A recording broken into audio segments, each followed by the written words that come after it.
Deep in the frost-bitten soil of Scandinavia, there sits a stone. It has stood for 2 millennia, weathered by the relentless bite of Nordic winters and the slow, grinding indifference of time.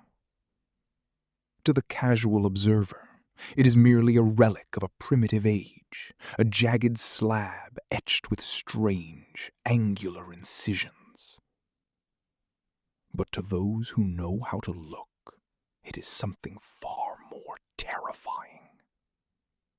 It is a storage device, a silent sentinel that has been broadcasting a signal across the centuries, waiting for a civilization advanced enough to finally read the data hidden within its grain. We were taught that the Elder Futhark was an alphabet, a primitive tool used by Vikings to carve names into wood and stone. We were told it was the language of poets, warriors, and kings. But recent breakthroughs in computational linguistics and pattern recognition have unveiled a chilling reality. The runes were never meant to be read as letters. They were meant to be processed as code. And if the mathematical projections are correct, this isn't just a language. It is a countdown. Think about the sheer impossibility of what we are uncovering. How could a culture supposedly untethered from the digital age encode a timeline that mirrors the trajectory of our own collapse?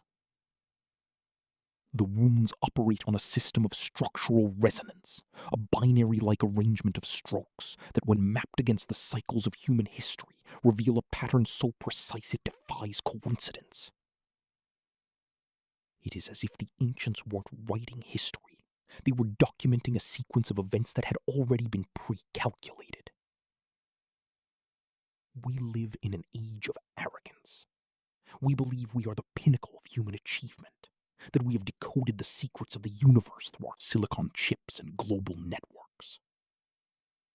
Yet standing before these stones, that arrogance begins to dissolve.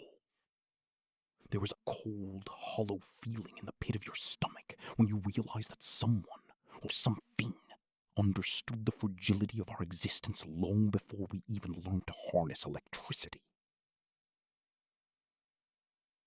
The Elder Futhark is not a myth. It is a warning. It speaks of a recurring cycle, a great filter that every civilization eventually faces. And as we map the frequency of these ancient carvings against the rise and fall of empires, we see the same markers appearing in our modern era. The same environmental instability, the same fracturing of social cohesion, the same desperate reach for power. It is all there, etched in granite, hidden in plain sight for 2,000 years. We have spent decades looking at the stars, searching for a signal from an extraterrestrial intelligence. We have built massive arrays and spent billions of dollars listening to the silence of deep space. We were looking for a broadcast from the heavens, never suspecting that the warning was buried beneath our own feet. The Norse didn't worship these symbols because they were superstitious. They worshipped them because they were terrified. They understood that these runes represented forces they could not control, a deterministic path that humanity was destined to walk. As we peel back the layers of this ancient code, we are not just looking at history, we are looking into a mirror. The runes don't tell us what happened, they tell us what is coming. And the closer we look, the more it becomes clear that we are not the masters of our own timeline. We are merely the latest iteration of a loop that is reaching its final, inevitable conclusion. The stone is still there, silent and cold, holding the final sequence of the code. We have finally learned how to read it. Now we have to live with what it says. The silence of the grave is rarely empty. For centuries, we looked at the Elder Futhark, those jagged, angular carvings etched into runestones across the frozen landscapes of northern Europe, and we saw nothing but an alphabet, a primitive tool for communication, a way for men of iron and ice to leave their names for a posterity that would eventually forget them. But what if we were wrong? What if those sharp, geometric lines were never meant to represent a phonetic sound? What if they were coordinates? When you strip away the linguistic assumptions, you are left with something far more unsettling. We are no longer looking at an alphabet.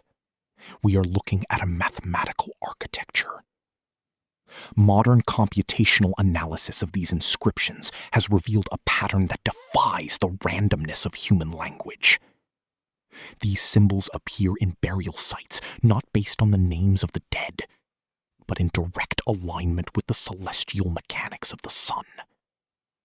It is a precise mechanical clockwork written in stone, buried in the earth, tracking cycles of solar activity that our ancestors had no business knowing.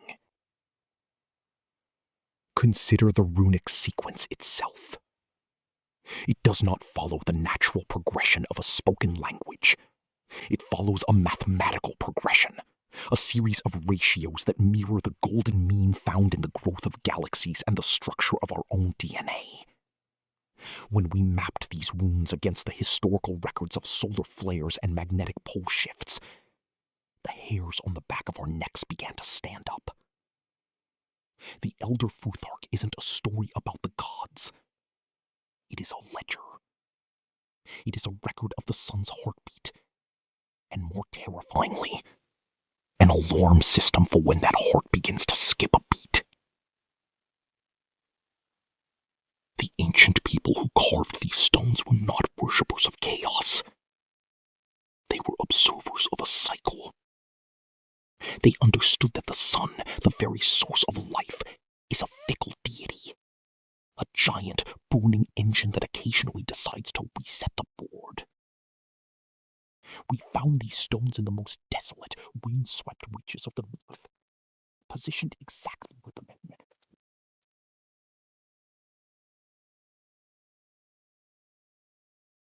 carvings, the more the coincidences vanish.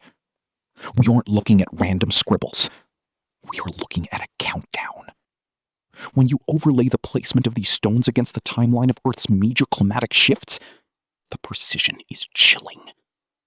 It's as if someone, somewhere in the deep past, was looking at the future through a lens we have only just begun to craft. They saw the collapse. They felt the magnetic instability. And they left the instructions to survive it, hidden in plain sight, disguised as a forgotten tongue. But here is the thought that keeps the researchers awake at night. If the Elder Futhark is a clock, and if that clock is calibrated to the solar cycles we are currently witnessing, then the final rune isn't just a symbol. It's a closing door. We have treated these artifacts as relics of a primitive culture, ignoring the possibility that we are the primitive ones. We are the ones who have forgotten how to read the sky. We are the ones who have mistaken a warning for a myth. As we translate the final sequence of the stone, the meaning shifts from history to prophecy. The symbols describe a world bathed in light, followed by a long, silent shadow. It is not a story of gods hunting gods.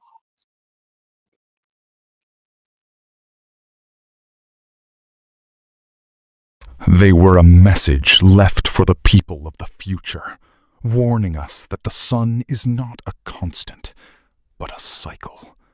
And that cycle is nearing its end. We have spent centuries admiring the ink on the page, never realizing that the paper underneath is burning.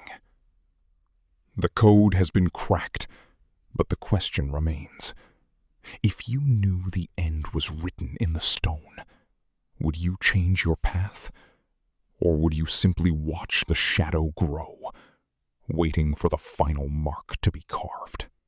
The ice does not forget. It preserves. For centuries, we looked at the Elder Futhark, the 24 runes of the Norse, as a simple tool for communication or a gateway to the divine. We saw them as prayers carved into bone or protective sigils etched into the hulls of longships. But we were wrong. We were looking at a warning label on a bottle of poison, mistaking the skull and crossbones for art. When we map the Elder Futhark against the geological record, the coincidence stops being a coincidence. It begins to look like a blueprint. Specifically, a countdown. The scholars who have spent their lives in the dust of archives are now using supercomputers to overlay these ancient sequences onto the history of our planet's climate. What they found is not a myth about gods in the clouds. It is a precise, recurring graph of solar volatility and tectonic instability. Consider the rune Dagaz. It represents the day, the transition, the threshold. In the sequence, it sits at a pivotal juncture.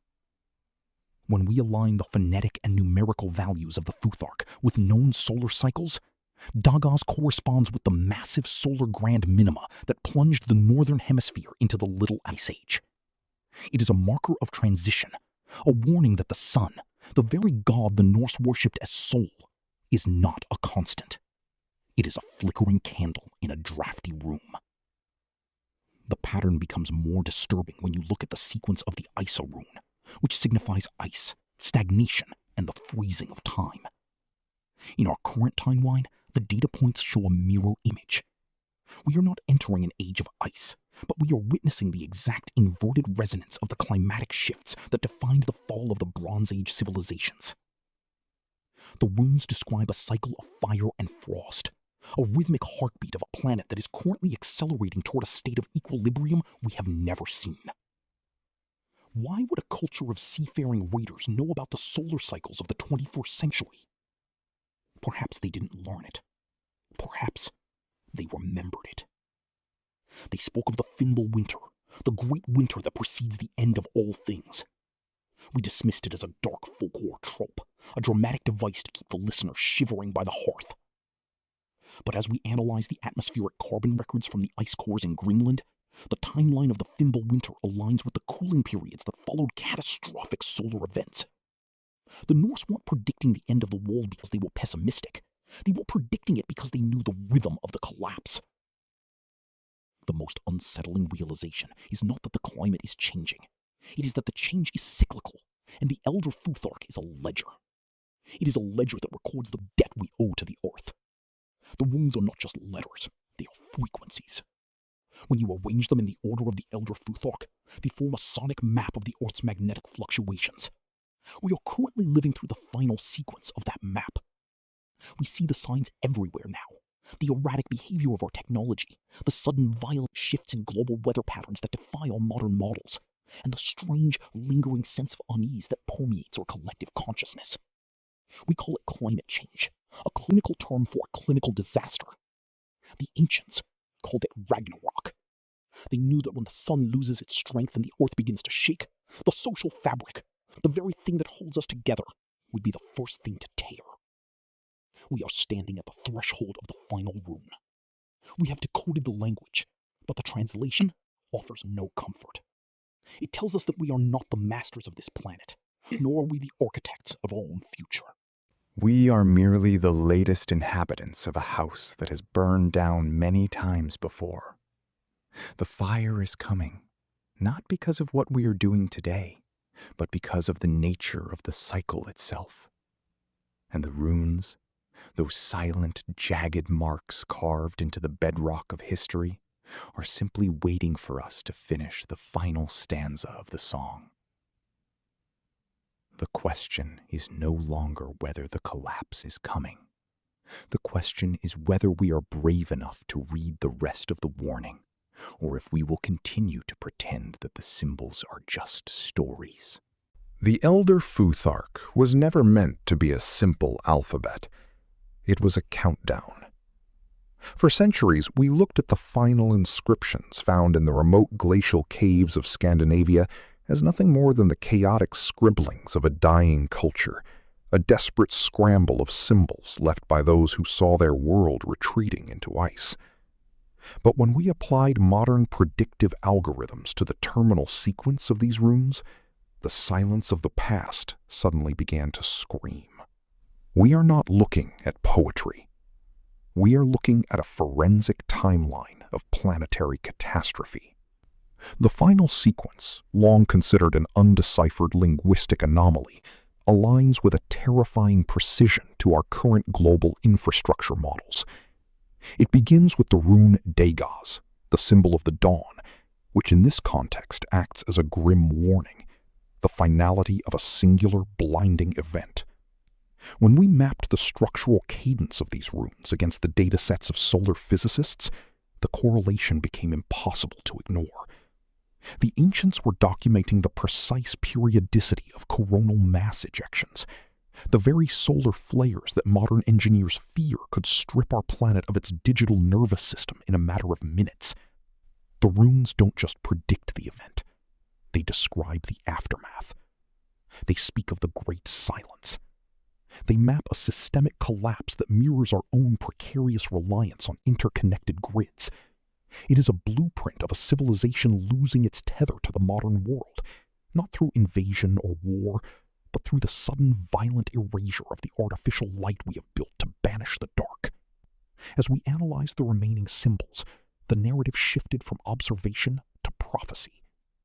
The sequence describes a world where the technological veins of society simply stop pulsing.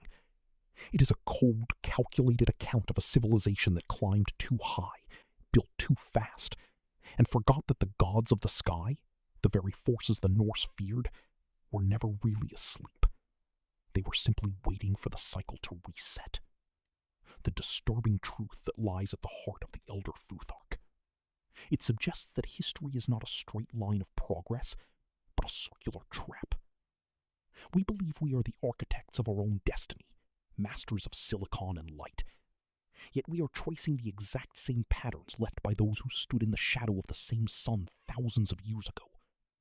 They saw the end coming, and they carved it into the bedrock so that someone, somewhere, might understand the futility of trying to outrun the inevitable. We are currently living in the final movement of their song. Every advancement we make, every layer of complexity we add to our global network, only makes us more vulnerable to the silent, invisible storm the runes warned us about. We are not decoding a mystery. We are reading an obituary written in stone, waiting for the moment the ink dries. The terror isn't that the runes were wrong. The terror is that they were right about everything else.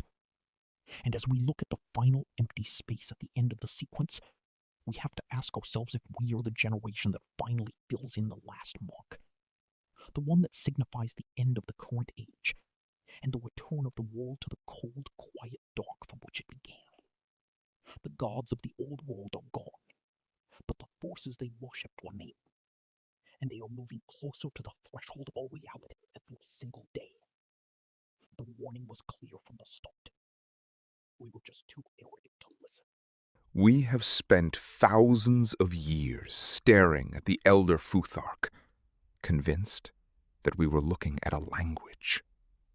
We saw tools for divination, markers of identity, and the etched prayers of a warrior culture standing at the edge of the known world. But as we peel back the layers of these geometric sigils, the realization settles in like a cold mist over a burial mound. We weren't looking at a language. We were looking at a countdown. The Norse did not just record history. They understood the cyclical nature of time, the Ginnunga gap, the void that precedes all things, and the inevitable fire of Ragnarok that closes the book. As we stand in the 21st century, surrounded by the hum of our own technological sprawl. We are forced to ask a terrifying question. Are we the masters of our own destiny? Or are we merely actors performing a script written in stone by people who saw the end of the world before it even began? The runes do not offer a map of how to survive.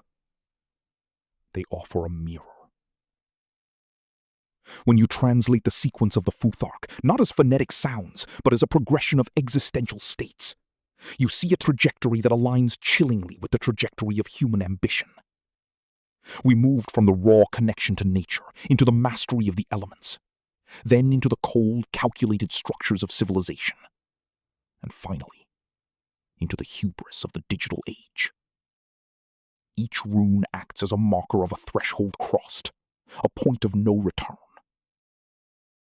The ancient world wasn't primitive. It was observant. They lived in the silence of the wilderness, where the only thing you could hear was the rhythm of the seasons and the encroaching darkness of the unknown. They understood that the universe operates on a balance, that for every advancement there is an equal and opposite cost. We, in our infinite hubris, have spent centuries ignoring the cost. We built our towers higher, our networks faster, and our world more artificial, convincing ourselves that we had escaped the cycle. But the wounds suggest that the cycle is not a loop. It is a spiral, and we are nearing the center. The echo of our erasure is not a sound of violence. It is the sound of silence. It is the realization that the gods of the old world didn't leave because they were defeated. They left because they knew the stage was being cleared.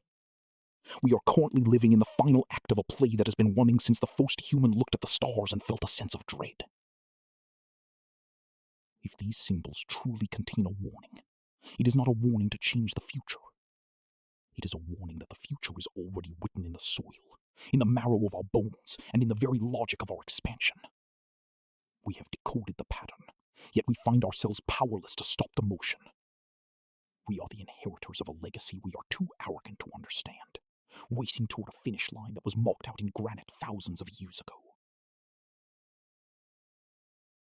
Perhaps the most disturbing truth is not that the world will end, but that we have been architecting our own obsolescence all along.